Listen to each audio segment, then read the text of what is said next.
பொள்ளாச்சியில் பிரசித்தி பெற்ற கரி வரதராஜ பெருமாள் கோவிலில் ஸ்ரீ விஷ்ணுபதி புண்ணிய காலம் சிறப்பாக நடைபெற்றது. பொள்ளாச்சியில் 300 ஆண்டுகள் பழமை வாய்ந்த பிரசித்தி பெற்ற கரி வரதராஜ பெருமாள் கோவிலில் இன்று ஸ்ரீ விஷ்ணுபதி காலம் சிறப்பாக நடைபெற்றது.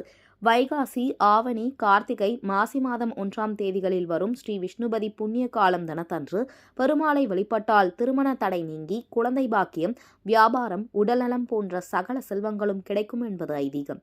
இதனால் அதிகாலை பிரம்ம முகூர்த்தத்தில் பெருமாளுக்கு சிவசிறப்பு யாகமும், பெருமாள் தாயாருக்கு திருமஞ்சனம் அபிஷேகமும் நடைபெற்றது. தொடர்ந்து நடைபெற்ற கொடிமர நமஸ்காரத்தில் ஆயிரக்கணக்கான பொதுமக்கள் பூக்களை கையில் வைத்துக் கொண்டு 27 முறை பிரகார வலம் வந்து ஒவ்வொரு சுற்றுக்கும் ஒரு பூவை கொடிமரத்திற்கு முன்பு வைத்து வழிபட்டனர். பின்னர் கோவில் நிர்வாகம் சார்பில் பக்தர்களுக்கு அன்னதானம் வழங்கப்பட்டது. இதில் 27 தரம் சுற்றி வர்றதுனுடைய அர்த்தம் என்னன்னா, 27 அந்த நட்சத்திரத்துக்கும் எல்லாருக்கும் அந்த பலன் வர முடியாதவா அந்த நட்சத்திரம் இருந்தாலும் நாம் சேவிக்கக்கூடிய பலன் அவளுக்கு பிடிச்சிடும்.